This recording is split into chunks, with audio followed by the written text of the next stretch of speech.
오늘 오후 시간에도 하나님의 은혜가 여러분에게 풍성하게 부어지기를 축복합니다. 여러분 어떻습니까? 우리가 몸을 담고 세상에서 살아가고 있는데 세상의 삶을 위해서 사십니까? 아니면은 영혼을 위해서 사십니까?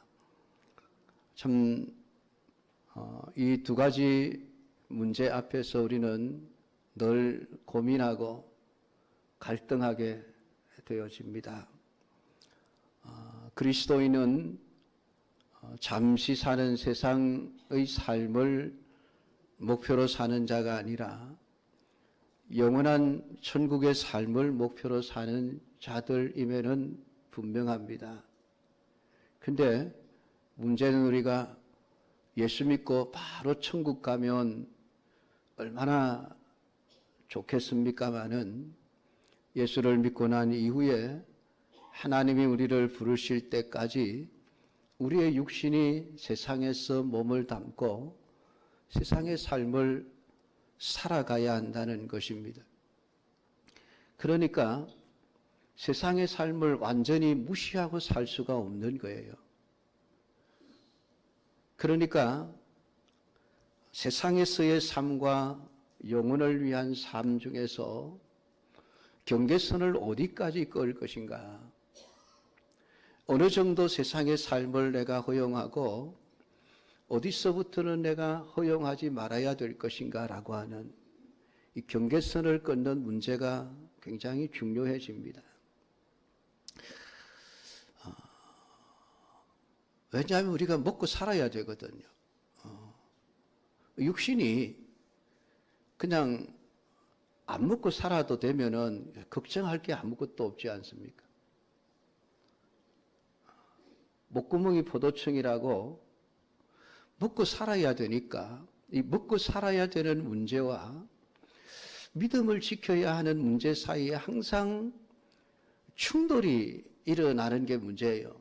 이게 충돌되지 않고 지나가면은 문제가 되지 않는데 먹고 사는 것과 믿음으로 사는 삶이 자꾸 부닥친단 말이죠. 그러니까 내가 어디까지 양보를 해야 되고 어디서부터 양보를 해야 하지 않는가라고 하는 문제가 생기게 되어지는 것입니다. 여러분 세상의 삶에 대해서 어느 선까지 허용하면 만족하시겠습니까? 성경은 하나님과 재물 둘 다를 사랑할 수 없으니까 어느 하나만 선택해라. 돈을 선택하든지 하나님을 선택하든지 둘 중에 하나를 선택하라고 요구하십니다. 근데 그 말씀이 그냥 돈은 무시해버려라 그런 의미로 하시는 말씀은 아닙니다. 왜냐하면 돈이 있어야 우리 육신이 세상을 사는 동안에 먹고 마시고 자고 의식주 문제를 해결해야 될 것 아니겠습니까? 근데 중요한 것은 그 돈보다도 하나님을 더 사랑해야 한다라고 하는 사실이죠. 우리가 둘 중에 하나를 선택해서 하나님을 사랑해야 된다. 틀림이 없는 사실이지만은 우리가 살아가는데 최소한의 의식주가 필요합니다. 그것을 위해서 우리가 살아야 되고 세상의 삶을 위해서 우리가 노동하는 것 절대로 여러분 죄가 아닙니다. 엿새 동안에 여러분에게 주어진 직장에서 열심히 이른 아침부터 밤늦게까지 최선을 다해서 일해서 돈을 벌고 살아가는 것 절대로 여러분 나쁜 것도 아니고 죄도 아닙니다. 성경은 엿새 동안 힘써 내 모든 일을 하라 말씀하시죠. 오히려 게으른 자를 성경은 책망을 합니다. 왜 일하지 않고 놀고 먹느냐? 그것은 나쁘다. 그것은 죄다라고 말씀을 하십니다. 그러니까 네가 일하기 싫으면은 아예 먹지도 말아라. 그 말은 뭡니까? 굶어 죽으라는 얘기죠. 굶어 죽어라. 그러니까 여러분 엿새 동안은 여러분이 직장 생활에서 최선을 다해서 열심히 돈을 벌어야 됩니다. 돈도 벌고 그래서 남들보다 더 좋은 집에 살 수 있으면 좋은 집에서 사십시오. 더 좋은 옷을 입을 수 있으면 입으십시오. 더 좋은 삶을 누릴 수 있으면 누리십시오. 근데 하나님보다 더 좋아하시지는 마십시오. 말씀을 어겨가면서까지 그렇게 사시면 안 됩니다. 예가 될지는 모르겠습니다만은 회사에 주일날 일이 있어서 모든 직원들이 나와서 일을 하라 그럽니다.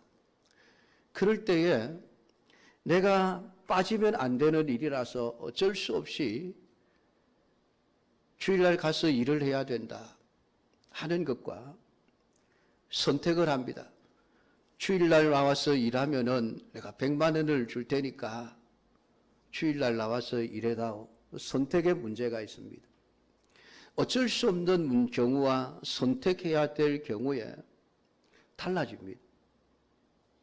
어쩔 수 없는 경우에는 우리가 물론 그때에도 내가 죽으면 죽으리라. 내가 뭐 직장에 안 나가서 잘리면은 뭐 다른 직장 구하면 되지 뭐. 그런 결단을 하고 내가 안 하겠습니다 하면 가장 좋죠. 그렇지만은 어쩔 수 없이 주일날 가서 일해야 될 때도 있습니다. 근데 문제는 안 가도 되는데 내가 주일날 직장에 안 나가도 되는데 직장에 나가면은 보너스로 100만 원을 줄 테니까 와서 일하라. 그럴 때에는 우리가 단호하게 거절할 수 있어요. 내게 선택권이 내게 주어질 때에는 아무리 내가 물질적으로 유익이 되고 큰 이익을 얻는다 할지라도 내가 그것을 끊어버릴 수 있어야 합니다. 그게 믿음의 삶이죠. 그래서 참 옛날부터 많은 이들이 주일을 성수해야 될 문제를 가지고 참 고민들을 많이 하고 상담도 많이 합니다. 특별히 우리 청년들이 그런 고민을 많이 하게 되어지죠. 목사님, 주일날 가서 일을 해야 되는데 어떻게 해야 됩니까? 저는 그랬습니다. 네가 어쩔 수 없이 가야 되면 가서 일해라. 그런데 네 마음의 양심은 살아 있어야 된다. 일을 하면서도 내가 주일날 일하면 안 되는데 그 마음이 살아 있어야 된다. 그 고민이 있어야 된다. 아예 그 고민도 없이 주일날 그냥 예배를 드리는 것보다 그냥 나가서 일하는 것을 당연히 여기는 사람이 되면 안 된다. 제가 그렇게 얘기를 했습니다. 어떻게 보면 좀 목사로서 좀 마이너스라 그렇게 말을 할 수 있을지 모르겠습니다만은 어쨌든 우리가 둘 사이에서 늘 끼어서 고민하고 갈등하고 정말 힘들어하면서 살아갈 수밖에 없는 것이 우리 인생이거든요. 그럴 때에 우리가 어느 선까지 내가 양보를 하고 어느 선에서부터 내가 양보하지 않아야 될 것인가라고 하는 이 문제는 모두의 고민입니다. 여러분들이 하나님의 말씀에 비추어서 내가 이것만은 절대로 해서는 안 되겠다라고 하는 스스로의 경계선을 그을 수 있어야 됩니다. 사실은 하나님도 이스라엘 백성들을 먹여 살리셨거든요. 이스라엘 백성들에게 엿새 동안 열심히 하나님이 만나를 만들어서 먹이셨습니다. 하나님도 엿새 동안 일하셨거든요. 그런데 주일날은 일하시지 않으셨습니다. 야, 주일날 내 쉬는 날이니까 만나가 없다. 그러니까 만나 그대로 나가지 마. 하나님도 주일을 지키셨어요. 안식일을 지키셨거든요. 그러니까 하루 굶어도 죽지는 않거든요. 근데 하나님은 마지막 엿새째에 주일날 양식까지 배를 주셨습니다. 그게 우리 하나님이셔요. 먹고 살아야 된다는 것에 대해서 하나님도 진심이셨거든요. 우리가 육신을 가진 자로서 먹어야 된다. 우리가 마시고 살아야 된다는 문제에 있어서 하나님 물이 없어 죽겠습니다. 그래? 하나님이 반석을 쳐서 거기서 물을 내어서라도 자기 백성들에게 물을 마시게 하신 분이 하나님이십니다. 그 자기 자신들이 먹고 사는 문제를 위해서 하나님도 열심히 일하신 분이셔요. 고기가 먹고 싶다면은 동풍을 하나님이 일으켜서 그냥 메추라기 떼를 몰고 와서 이스라엘 백성들의 진에 다 내려앉게 하셔서 그것 가지고 고기를 먹게 하셨습니다. 그러니까 여러분, 여세 동안은 무조건 여러분들에게 주어진 그 직장에서 최선을 다해서 일하십시오. 그건 절대로 죄가 아닙니다. 그럼에도 불구하고 우리가 하나님의 말씀, 주의를 온전히 성수하라라고 하는 이 문제 앞에 설 때에는 우리가 정말 하나님을 더 사랑할 수 있고 계명을 더 지킬 수 있는 선택을 해야 하는 것이 우리에게 주어진 책무입니다. 그게 그리스도인의 삶이죠.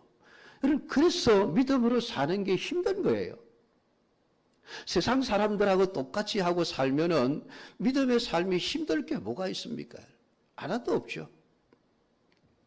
남들이 할 때에 내가 하지 않는 것, 그게 힘든 거예요. 남들이 안 할 때에 내가 해야 된다는 것, 이게 힘든 거예요. 이게 힘든 것. 여러분, 군대 생활이 왜 힘듭니까, 여러분? 통제를 받거든요. 내 마음대로 못 하거든요. 하고 싶다고 다 할 수 있는 게 아닙니다. 남들은 사회에서 다 하는 것, 나는 못 할 때가 있습니다. 남들이 다 안 하는 것을 나는 해야 될 때가 있습니다. 그 군대 생활이 여러분 그래서 힘든 거예요. 그냥 육체가 좀 더 힘든 게 문제가 아니에요. 통제받는 삶, 내 마음대로 살지 못하는 삶이 힘든 거예요. 여러분, 믿음의 삶이라고 하는 것은 그렇습니다. 우리가 이 세상 속에서 전부 하나님 없는 불신자들이 살아가는 그 가운데서 내가 믿음의 삶을 산다는 것은 결코 쉬운 일이 아니에요. 힘든 일이에요. 그렇지만은 내가 가치관을 어디에다 두느냐에 따라서 그 힘들지만은 그 길을 걸어가야 하는 것이죠. 그게 신앙입니다. 우리가 죄를 지으면서까지 세상의 것을 더 많이 가지려고 해서는 안 됩니다. 남들보다 더 많이 가지는 것이 때로는 복이기도 하지만은 내가 죄를 짓고 악한 일을 해서까지 내가 남들보다 더 가지는 것은 그것은 나쁜 짓이죠. 그건 죄입니다. 그러니까 우리가 죄를 지으면서까지 남들보다 더 잘 살아야 되겠다, 더 많은 것을 소유해야 되겠다, 이런 생각은 해서는 안 되는 것이죠. 이스라엘 백성들은 만나를 주시는 하나님의 은혜로 죽지 않고 살 수 있었습니다. 여러분, 매일 하나님이 빼먹지 않고 그들의 먹을 양식을, 일용할 양식을 다 챙겨주셨거든요. 근데 그것만 먹으면은 죽지 않고 살 수 있습니다. 근데 이스라엘 백성은 그 이상을 원했거든요. 뭡니까? 하나님, 만나가 이제는 진리입니다. 하도 매일 먹다가 보니까 맛이 없습니다. 더 맛있는 걸 주십시오. 이게 죄예요, 이게 죄. 하나님이 주신 것으로 만족하고 감사하지 아니하고 하나님이 주시는 그 이상을 원하는 것, 그게 탐욕이고 욕심이고 그게 죄예요. 하나님, 우리가 애굽에서 살았을 때는 하나님이 주시는 것보다 훨씬 더 맛있는 것 먹고 살았거든요. 하나님보다 바로가 더 낫습니다. 그 얘기죠. 그때는 부추도 먹었고 마늘도 먹었고 그때에는 고기도 먹었고요. 우리가 고기 가마 곁에 앉아 있었습니다. 근데 하나님이 주시는 이 만나 음식 너무 맛없어 이제 못 먹겠습니다. 하나님이 주시는 것으로 만족하지 못하고 더 이상을 원하는 것을 성경은 탐욕이라고 이야기를 하고 있는 것이죠. 여러분, 성경은 먹고 사는 기본적인 것을 부정하라 말씀하시지 않습니다.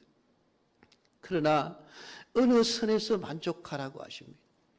그 어느 선은 사람마다 다를 수가 있습니다. 그런데 그 선이 죄를 짓지 않는 선입니다.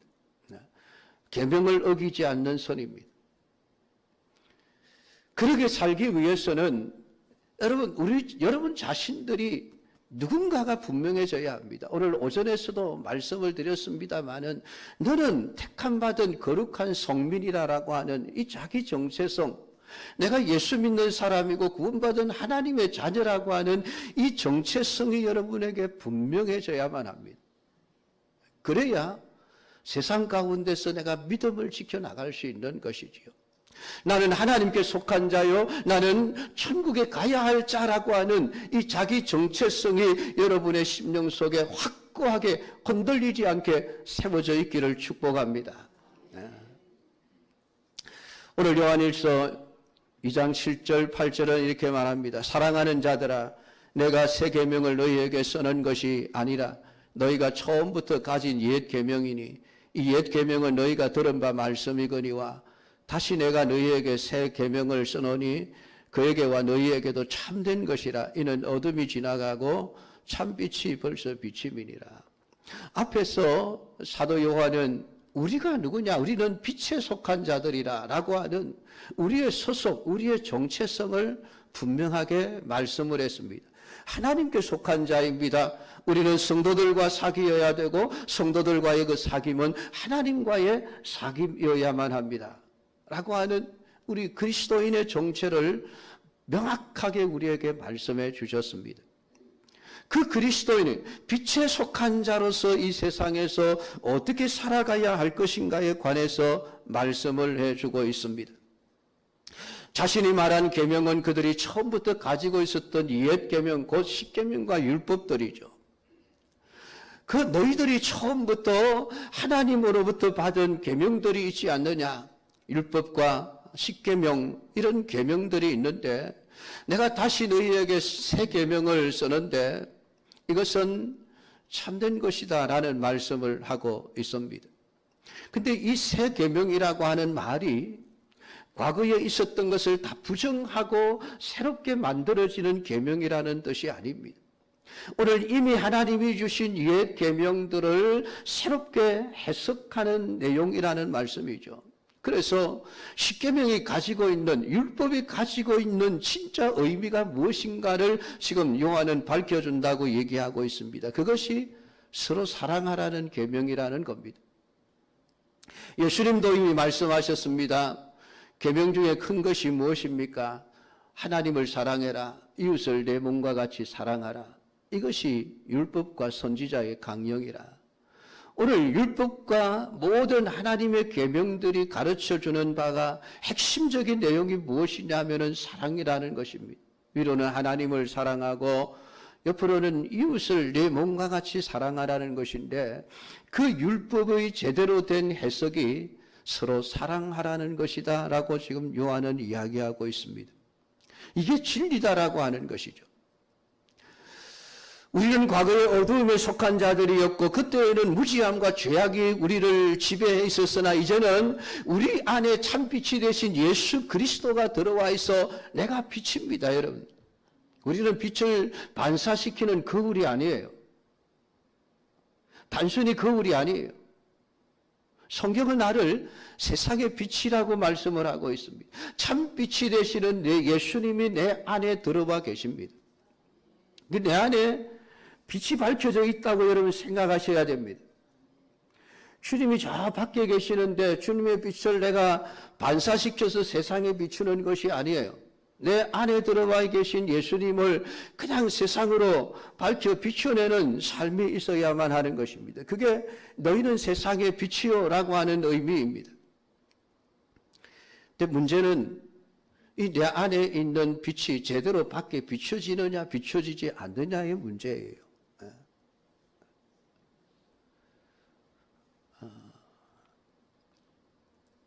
전등을 보면 붉은색의 전등이 있고 파란색의 전등이 있고 검은색의 전등이 있고 노란색의 전등이 있습니다. 클럽에 가보시면 휘황찬란한 빛깔의 전등들이 비춰지죠. 근데 여러분, 원래 빛은 색이 없죠, 여러분. 빛은 빛이에요. 근데 왜 사람들의 눈에 빨간색 불빛으로 비칩니까? 빛을 둘러싸고 있는 전구가 붉은색 유리로 되어져 있기 때문에 그렇습니다. 그래서 빨간 빛이구나. 근데 빛은 빨간색이 아니에요. 우리가 파란색 불빛이라고 이야기를 하지만은 사실은 불빛은 파란색이 아니에요. 불빛을 쏴고 있는 전등의 색깔이 파라니까 그 안에 있는 불빛이 파랗게 우리의 눈에 보여지는 거예요. 그러니까 이 중요한 문제거든요. 그래서 이 마태복음 5장에서 우리를 세상의 빛이라고 하면서 너희 착한 행실을 사람에게 비추게 하여 모든 사람들이 하나님께 영광을 돌리게 하라라는 말씀을 하고 있습니다. 그러니까 내 안에 참빛인 예수 그리스도를 바깥으로 비출 때에 내 행실이 예수님을 왜곡된 빛으로 사람들에게 비추게 된다는 얘기예요.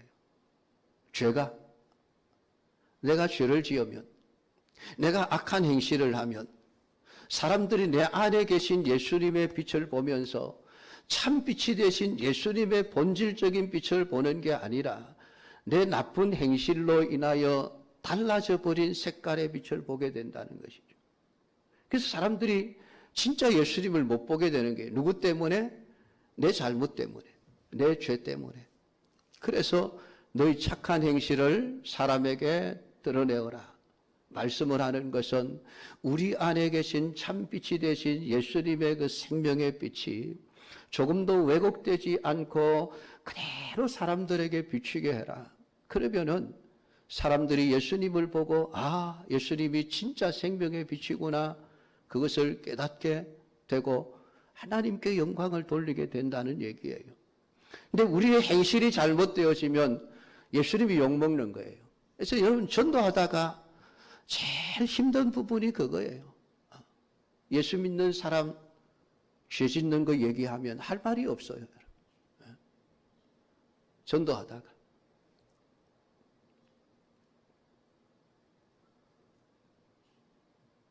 성도들이 악한 짓을 해서 온 그냥 세상에 알려져 있는 그런 얘기를 하면은 부끄러워서 전도를 할 수가 없어요. 근데 그분들은 사람들이 짓는 죄 때문에 예수님을 잘못 왜곡하고 있는 거예요. 왜곡되게 인식하고 있는 거예요. 그 누구 잘못입니까, 여러분? 죄 지은 성도의 잘못이에요, 여러분. 예수님이 문제가 아니에요. 예수님이 잘못된 게 아니지 않습니까? 예수님을 모시고 살아가는 우리가 잘못되게 살면 우리 때문에 예수님이 엉뚱한 예수님을 사람들이 보게 된다는 얘기예요. 그래서 오늘 성경은 서로 사랑하라 라는 말씀을 하고 있으며 9절부터 11절까지 내가 빛 가운데 있다 하면서 형제를 미워하는 자는 지금까지 어둠에 있는 자요 그의 형제를 사랑하는 자는 빛 가운데 거하여 자기 속에 그리낌이 없으나 그의 형제를 미워하는 자는 어둠에 있고 또 어둠에 행하며 갈 곳을 알지 못하나니 이는 그 어둠이 그의 눈을 멀게 하였습니다. 오늘 그 안에 들어와 있는 참빛 되신 예수님을 자신들의 그런 미워하는 행위가 어둠이 되어서 우리 안에 있는 예수님의 빛을 검은 빛으로 보이게 한다는 거예요. 어두운 빛으로 드러나게 한다는 거예요. 아, 이거 왜 이렇게 어두워? 문을 열고 들어갔는데 분명히 불은 켜져 있는데 캄캄합니다. 왜 그렇습니까? 등이 문제죠. 우리 어르신들은 옛날에 다 그 남포등 아마 켜며 사셨을 겁니다. 밤새도록 켜고 나면 끄름이 생겨가지고 새벽이 되면 불빛이 어두워요. 불이 문제가 아니죠. 그 유리, 바깥에 싸고 있는 그 유리에 끄름이 묻어가 유리가 시커매지니까 주위가 다 어두워지는 거예요. 그래서 매일 하는 일이 유리 끄집어내서 깨끗이 닦는 일이죠. 씻어서 끄름을 다 닦아내고 다시 저녁에 불을 켤 때에는 환한 불빛이 방 안을 비추게 되어집니다. 네가 빛 가운데 있다 하면서 형제를 미워하는 자는 어둠에 있는 자입니다. 어둠에 행하는 자입니다. 갈 곳을 알지 못하니는 그 어둠이 그의 눈을 멀게 하였습니다. 그 안에 빛이 없어서가 아니에요. 그의 삶 속에서 서로 사랑하라는 하나님의 계명대로 지켜 살지 못하니까, 형제를 미워하는 삶을 사니까 그 미워하는 삶이 우리 안에 있는 참빛이 되신 예수 그리스도를 어둠으로 가려버린다는 것입니다. 하나님도 알고 구원도 받았습니다. 오늘 내가 하나님의 자녀임이 분명합니다. 그렇지만은 그러면서도 우리의 모든 매일에 살아가는 삶이 우리를 자꾸만 어둠의 빛을 가진 자처럼 만들어 버린다는 거예요. 심각한 문제죠.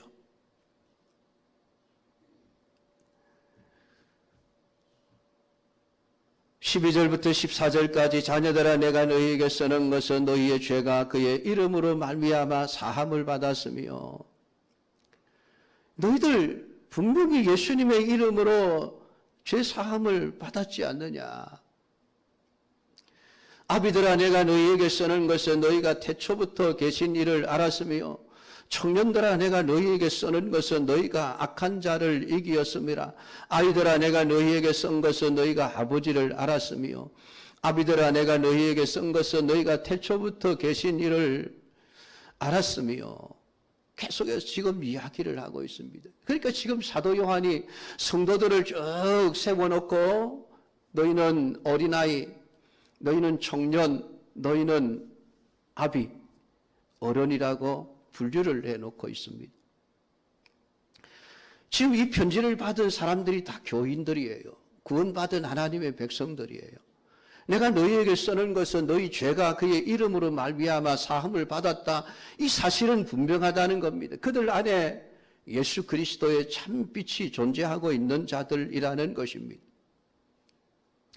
그런데 자녀들 혹은 아이들이라고 하는 것은 이제 믿은 지가 얼마 되지 않는 교인들이라고 생각하시면 됩니다. 그들은 그리스도 이름으로 죄사함을 받았습니다. 그렇지만은 그들의 삶이 아직까지 하나님의 말씀과 계명대로 살아내지 못하여서 그들 안에 있는 참빛이 되신 예수 그리스도가 제대로 비춰지지 못하고 있는 상태를 하면서 살아가고 있는 신자들을 가리켜서 아이들아 라는 말씀을 하고 있습니다. 바울이 고린도 교회 성도들을 향해서도 너희들 선생이 되어서야 할 자들이 왜 아직까지 젖먹이 어린아이의 신앙에 머물러 있느냐라고 책망했던 그 마음을 여러분 이해하셔야 할 겁니다. 얼마나 답답했겠습니까? 믿은 지 벌써 몇십 년이 지났으면은 너희들이 어른이 되어 있어야, 영적인 성숙한 신앙의 어른이 되어 있어야 되는데 왜 지금까지 아이들에게 머물러 있느냐는 것입니다. 그게 여러분 다른 문제가 아니죠. 우리의 삶의 문제예요. 우리의 태도의 행동의 문제죠.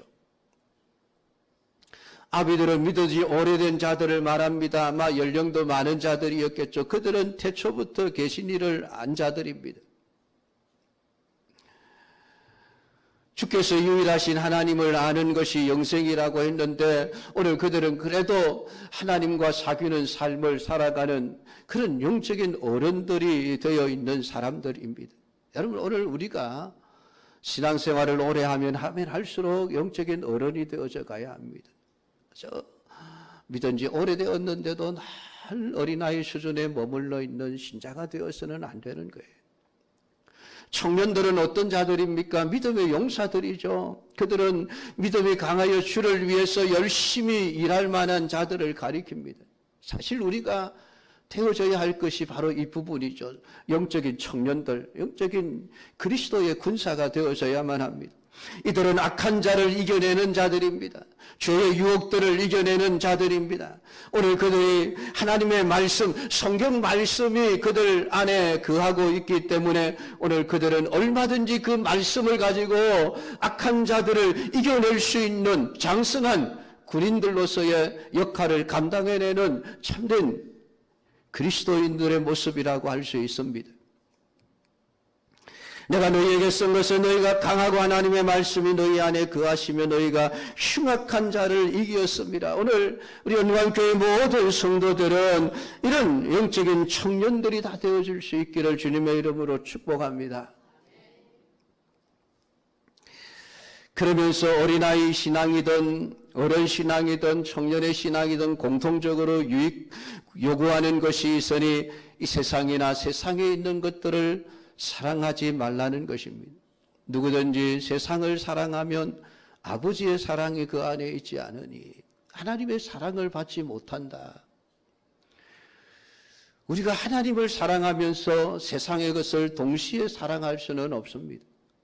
세상과 세상에 있는 것들을 사랑하게 되면 하나님을 향한 사랑이 없어지게 되어집니다.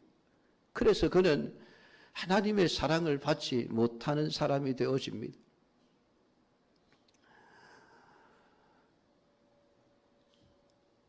세상에 있는 모든 것이 육신의 정욕과 안목의 정욕과 이생의 자랑이니 다 아버지께로부터 온 것이 아니요 세상으로부터 온 것이라. 오늘 우리가 세상이나 세상에 있는 것들을 사랑하게 되면 하나님과 상관없는 삶을 살아가게 되어집니다. 육신의 정욕이라고 하는 것은 예수 믿기 이전에 우리가 살았던 삶의 모습을 말하는 것입니다. 에베소서 2장 3절에 전에 우리가 다 그 가운데서 우리 육체의 욕심을 따라 지내며 육체와 마음에 원하는 것을 하여 다른 이들과 같이 본질상 진노의 자녀였더니 육신의 정욕은 타락한 마음이 원하는 것을 하는 것입니다. 오늘 육신의 정욕은 부패한 육체가 원하는 것을 하는 것이죠. 타락한 육신의 정욕은 죄를 쫓아가고 죄를 원하게 되어져 있습니다. 하나님의 거룩한 삶을 살려고 하지 않는 것이죠. 안목의 정욕은 눈에 보이는 것만을 쫓아가는 삶을 말하는 것입니다. 보이지 않는 영적인 세계를 보지 못한 채 눈에 보이는 물질만이 전부인 줄 알고 그것을 쫓아가는 삶을 가리켜서 안목의 정욕이라고 이야기를 합니다. 오늘 우리의 영적인 눈이 열려져 있지 못하면은 우리는 세상과 세상에 있는 것들을 사랑할 수밖에 없습니다. 왜냐하면 눈에 보이는 것이 전부인 줄 알기 때문에 그렇습니다. 이생의 자랑은 이 세상에서의 자랑거리들을 말하는 것이죠. 명예나 권력이나 돈이나 자기의 어떤 재주, 실력 이러한 것들을 자랑하면서 살아가는 것입니다. 이러한 것들이 헛된 것임에도 불구하고 사람들은 그것을 자랑하면서 자신이 마치 대단한 존재인 것처럼 자부심을 느끼게 되어지죠. 그러나 하나님의 사람, 오늘 참빛이 그 안에 계신 자들은 이 세상의 것들이 별로 부러워지지 않아야만 합니다. 솔로몬은 말년에 갔어야 그것을 깨달았습니다. 헛되니 모든 것이 헛되도다. 그것을 깨닫기까지 여러분 솔로몬은 하나님을 버리고 우상을 숭배하고 온갖 죄와 악을 행하며 육신의 쾌락과 즐거움에 빠져 삶을 살 수밖에 없었던 것을 말하고 있습니다. 빨리 깨달으셔야 합니다. 오늘 우리의 영의 눈이 열려지고 이 세상이 전부가 아니라 오늘 우리 안에 성령이 충만하여 육신의 소욕이 원하는 삶이 아니라 성령이 원하는 삶을 살아내고 하나님의 말씀이 원하는 삶을 살아내고 이 땅이 아니라 영원한 천국을 바라보면서 세상의 것은 아무것도 아니구나. 천국의 삶이 정말 귀하고 값진 삶이구나. 그 보물의 가치를 알고 그것을 추구하며 내가 정말 이 땅에서 자기를 자랑하고 명예와 권력을 자랑하는 것이 아니라 내가 하나님을 알고 살아가는 것, 예수님을 아는 것을 자랑으로 삼고 살아가는 삶이 되어져야만 합니다. 그렇게 살아가는 자는 영원히 거한다. 오늘 성경은 우리에게 말씀하고 있으니 사랑하는 성도 여러분, 오늘 여러분의 신앙의 상태는 어떠합니까? 아이입니까? 청년입니까? 어른입니까? 오늘 우리 모두가 다 성숙한 신앙의 삶을 살아내어 오늘 영원히 하나님이 주시는 복을 누리며 살아가는 믿음의 사람들이 다 되기를 주님의 이름으로 축복합니다. 기도하겠습니다. 하나님 아버지, 오늘 이 시간에도 요한 1서 2장 7절에서 17절 말씀을 묵상하였습니다. 아버지 하나님, 이 땅을 살아가면서 우리가 육신에 살아야 하기에 세상의 것들이 필요하지만은 우리가 말씀을 뛰어넘어 원하는 자가 되지 않기를 원합니다. 아버지 하나님, 죄를 지으면서까지도 말씀을 어기면서까지도 세상의 것을 더 추구하며 살아가는 어리석은 자가 되지 않게 하시고, 비록 하나님 조금 부족하고 모자라게 살지라도 하나님의 구원받은 하나님의 백성으로서 내 안에 계시는 예수님을, 내 안에 계시는 성령을 근심되게 하지 아니하고 성령이 원하는 바를 말씀을 따라 살아내는 믿음의 삶이 되도록 우리를 붙잡아 주시옵소서. 예수님의 이름으로 기도드리옵나이다. 아멘.